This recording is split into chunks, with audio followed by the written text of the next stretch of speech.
Et puis tous les gens qui viennent nous voir ressortent, même les plus sceptiques, presque en état de choc, quoi. Donc effectivement, oui. Et puis on a vraiment, ça fait 10 ans que ça se passe comme ça. Je pense qu'en France, il y a eu très peu de groupes qui ont généré autant de passion et autant d'infidélité, de violence, de passion. Il faut venir nous voir. Vous êtes jamais venu, vous? Non, je suis jamais venu. Ben voilà. Donc c'est moi. Ah si, je suis venue une fois, il y a longtemps. Si, pardon. Ah ouais? Ouais. Ah, d'accord. Mais on s'en fout un peu.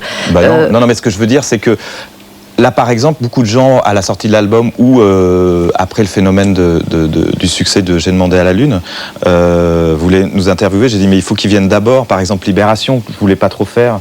J'ai dit, mais qu'ils viennent d'abord nous voir sur scène et après, j'espère qu'ils comprendront au moins ce que c'est que ce groupe, quoi. Ce groupe vit sur scène et se terminera sur scène. Peut-être d'autres choses à dire que ça. Mais bon, ils avaient certainement un problème. Ils avaient certainement un problème avec lui. Non, autre chose à dire. Votre coup de griffe éventuel, il irait vers qui, contre qui? Moi, je pense en général que malheureusement, toujours, et malgré ce qu'on dit, que quand on vend, on est quelqu'un de génial pour beaucoup de gens, et quand on vend pas, on est quelqu'un de nul. Et je trouve ça vraiment lamentable et assez pathétique. Voilà. Et que malheureusement, c'est un peu général à toutes les maisons de disques, et qu'elles se bouffent tous le nez, et que c'est un panier quand même d'hypocrites. Même s'il y a des gens très bien à l'intérieur de certaines maisons de disques, et pas partout, je parle en général, d'accord, et qu'effectivement, on est, ben bon, je vais dire, mais je pense que tout le monde le pense, tout ce qui se passe autour de ces artistes qu'on fabrique, et derrière, il y a un manque d'humanité certaine, de savoir qu'on catapulte des gens, et qu'après on va leur cracher dessus parce qu'ils vont vendre moins de disques avant, etc. C'est pour ça que vous avez refusé Star Academy, par exemple? Oui, absolument, ouais. Parce que je trouve que cette chanson est tellement belle qu'elle n'avait pas à figurer là-dedans. Mais j'ai rien à... Et encore... La Lune, j'ai demandé à la Lune. Oui, j'ai demandé à la Lune. Je trouvais que c'était... Et encore, j'ai rien... Comment dirais-je, les jeunes gens qui sont dans cette émission, c'est pas à eux que j'en veux. Je fais une métaphore un petit peu violente, mais j'ai dit ça dans la presse. Effectivement, si on fait un débat aujourd'hui sur la prostitution, moi j'ai plus d'affinité vis-à-vis des prostituées que vis-à-vis des proxénètes. C'est le même genre de topo. Vous voyez ce que je veux dire? Oui, toute proportion gardée, oui, je vois bien. Oui, toute proportion gardée, bien sûr. Mais bon, c'est bon, il faut, voilà.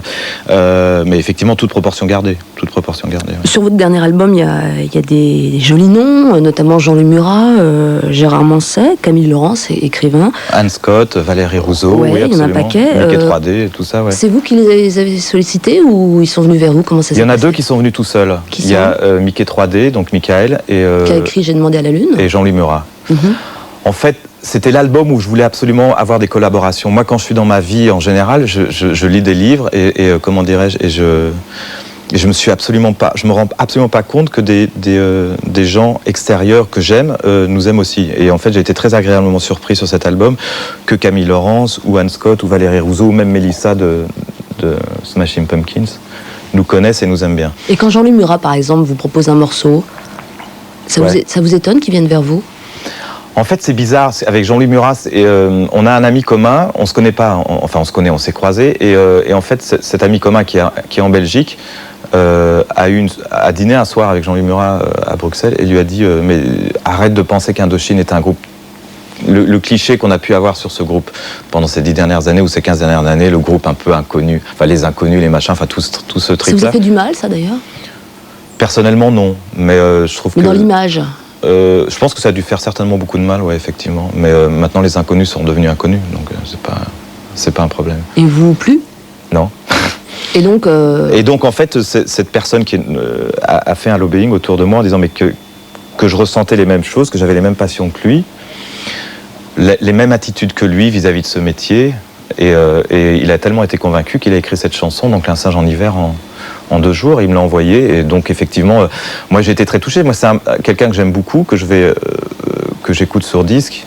Il y a eu un débat à l'intérieur d'Indochine à savoir si on faisait cette chanson, parce que c'est pas une chanson facile, elle parle de moi quelque part, donc c'est une sorte de testament positif. Et elle parle de vous ou d'Indochine? Elle parle apparemment de moi dans Indochine, ouais. Mais j'étais très content justement que ce soit quelqu'un d'autre qui l'ait écrit, parce que ce qu'il disait là, c'est un peu ce que je ressentais à ce moment-là. C'est-à-dire où que vous alliez, Indochine est là, sur votre parcours, ça dit ça un petit peu. Oui, c'est ça, en gros c'est ça, ouais. Où que j'aille, quoi qu'il arrive, jusqu'à la fin, ça sera ça. Donc c'est plutôt, c'est plutôt un bel hommage. Vous vous voyez vieux chanteur? Non. Non, c'est ce que... Oui, non, je me vois surtout pas vieux chanteur. C'est pour ça que comment dirais-je, le fait d'avoir 43 ans, etc., je les fais pas, donc c'est pour l'instant, ça va, mais je me vois surtout pas vieux chanteur, effectivement, dans les...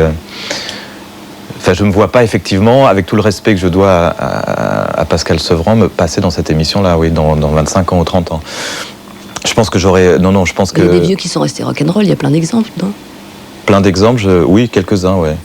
Mais oui, moi, pourquoi j'ai choisi ça, je ne sais même pas. Oui, mais moi, je veux dire, bon, Mick Jagger, pour moi, est un exemple incroyable. Les Stones, par exemple, c'est une langue tirée à la mort, ça. C'est génial. Oui, il y en a quelques-uns. David Bowie, je l'ai vu il n'y a pas longtemps, c'est incroyable. Il va bien? Sur scène, il avait l'air d'aller bien. Mais il est pas mal, hein, pour 50 ans. Pas mal, ouais. Ouais. Mais non, ouais, mais vieux chanteur, j'en sais rien, je peux pas dire ça aujourd'hui. Il y a 15 ans, je disais que jamais j'aurais... À 30 ans, je ferais de la musique. Maintenant, j'en ai 43, j'en fais toujours. On peut pas savoir. Je pense qu'il va falloir que je me dise ça un jour. Il va falloir que je me regarde dans la glace et je me dis, est-ce que je continue ou pas? Ça va pas tarder et on va voir. Mais je préférais plutôt être vieil écrivain tranquille, si j'y arrive. Enfin, écrire pour moi et puis après voir. La suivante, s'il vous plaît, vous appuyez. Oui, et madame. Voilà Marguerite Duras. Marguerite, ouais. Je regrette de ne pas l'avoir connue, qu'elle ne sache pas, parce que je pense qu'elle ne l'a pas su, que j'avais choisi le nom du groupe un peu par rapport à elle. Choc de lecteur, d'abord. Ouais, choc de lecteur, choc de beaucoup de choses, choc du sexe aussi. Quel livre, d'ailleurs, oui. Le barrage contre le Pacifique au départ. Choc du sexe, pourquoi? Parce que je trouvais que c'était vachement beau et vachement excitant, vachement sensuel, vachement charnel ce qu'elle écrit. Il y a un petit livre qui s'appelle L'homme assis dans le couloir, qui est superbe, je ne sais pas si vous l'avez lu. Non. Fait une quinzaine de pages, où rien que le titre L'homme assis dans le couloir, c'est l'écriture de Duras. Alors je sais qu'il y a beaucoup de gens qui trouvent ça, qui n'aiment pas trop, c'est pas très littéraire, ou j'en sais rien. Moi je trouve, ce que j'aime bien dans Duras, c'est que rien que, voilà, le fait d'ouvrir une porte, elle va dire, l'homme va ouvrir la porte, il ouvrira la porte pour aller rejoindre la fille, cette fille qu'il aimait, tombe. Enfin, je veux dire, le fait d'un acte prend une page et on s'ennuie pas, voire 2 pages. C'est très imagé, ça transporte. Et moi, ça m'a vachement transporté. Ça me transporte toujours. Je trouve que son écriture, elle écrivait ce que j'avais envie de lire, vraiment. J'ai même essayé de me farcir sa biographie de Laura Adler. Là, c'était un peu long, ça, par contre. Mais... On vous reparle souvent du troisième sexe. Morceau qui a combien presque 20 ans maintenant, non? 80, j'ai écrit en 84. 84, oui, pas loin. Il est sorti en 86, oui. C'était très, comment dire ça, très osé à l'époque de sortir ça, le troisième sexe. Mais moi, les personnes qui m'ont donné envie de faire de la musique, c'est David Bowie et Patti Smith. Donc, David Bowie, parce que à 13 ans, 14 ans, on se cherche une identité certainement sexuelle et qu'il représentait quelque chose qui m'intéressait beaucoup. Et arriver maquillé comme ça sur scène, c'était un des premiers, etc. Donc j'ai été baigné là-dedans, j'ai été formé par ça. Troisième sexe, j'ai pas l'impression d'avoir inventé, ou en tout cas, comment dirais-je, mis le doigt où il fallait. Et je trouvais ça assez, même presque facile. Si on ose dire, oui, mais à l'époque, ça n'a pas été simple de sortir ce morceau aussi. C'est vrai que la maison de disques a dit ne la sortez pas, c'est une chanson de PD comme ils avaient dit à l'époque. Et vous répondez quoi à ça quand on vous livre un tel argument tellement fin et tellement... Va te faire foutre. Ah ouais? Ouais. Donc un truc oui, très cool très aussi. Urbain. Non, il y a eu ça, j'ai dit, mais que rentrer dans... quand on a un argument pareil face à soi, rentrer dans une argumentation, ça sert à rien.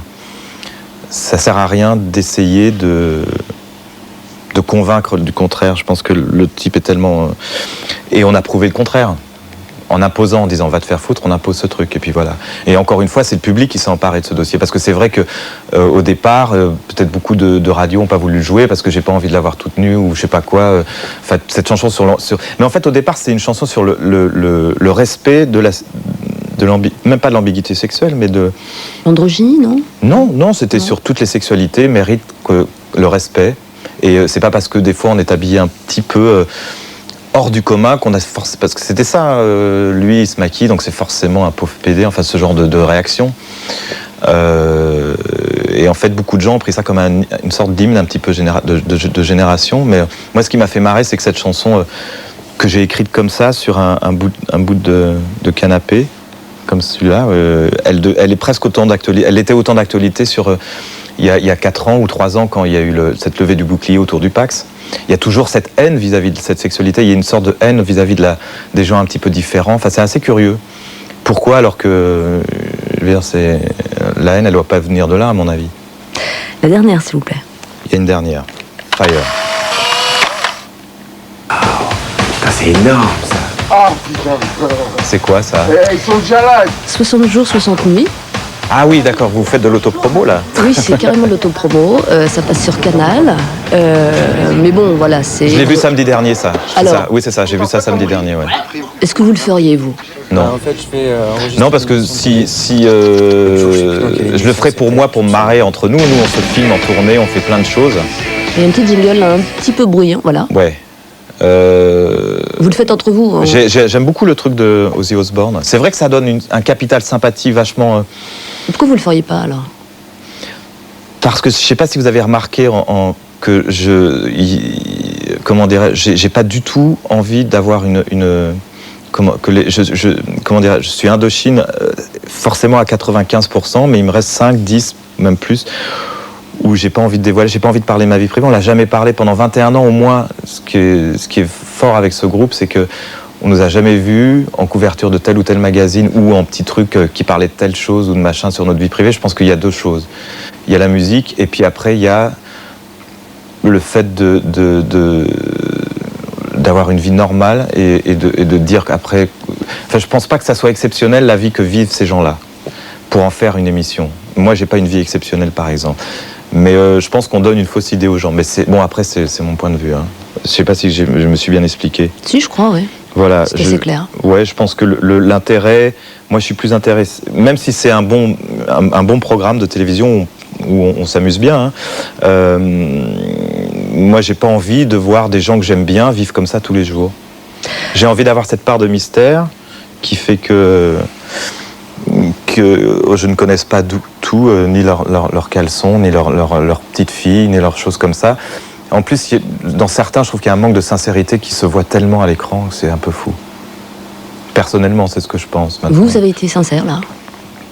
Depuis le début? J'ai essayé d'être sincère, un peu maladroit, parce que je suis vachement timide quand même. Très honnêtement, c'est pas mon exercice le plus facile d'être là, ce que je fais là. Et comment dirais-je, c'est pour ça que je fais très peu de choses. Je pense que sur scène, c'est là où vraiment je vis plus, quoi. Où ma sincérité, si elle est quelque part sincère. Oui, enfin, j'ai pas menti, en tout cas, ça c'est sûr.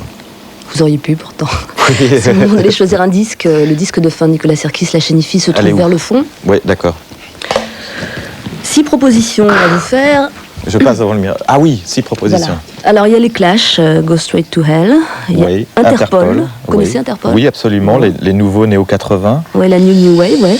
Joy Division, Lou Reed, Emily Simon ou alors Patti Smith. Alors, Patti Smith, ça c'est... ouais. Mais je vais mettre Joy Division parce que je pense qu'on entend trop peu. Ok, alors la télécommande. On n'entend pas assez. C'est un groupe qui Vous appuyez sur CD 3. CD 3. J'appuie 3. Ouais. Ouais. Et ensuite, liste 7. Putain, Ouais, cette chaîne. C'est parti, ouais.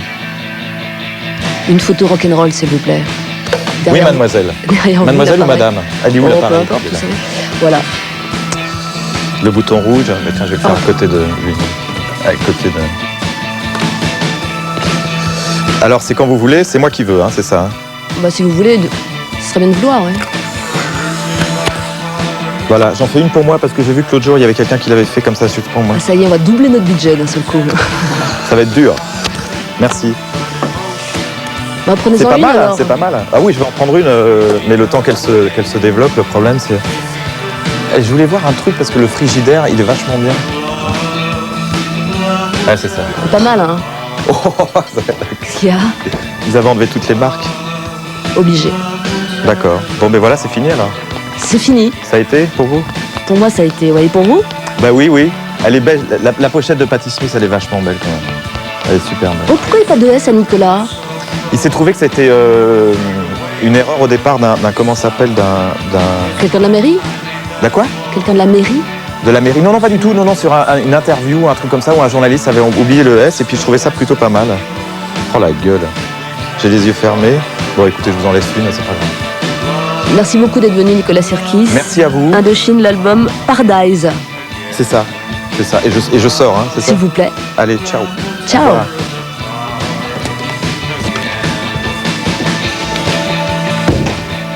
Oh merde, les photos sont nulles.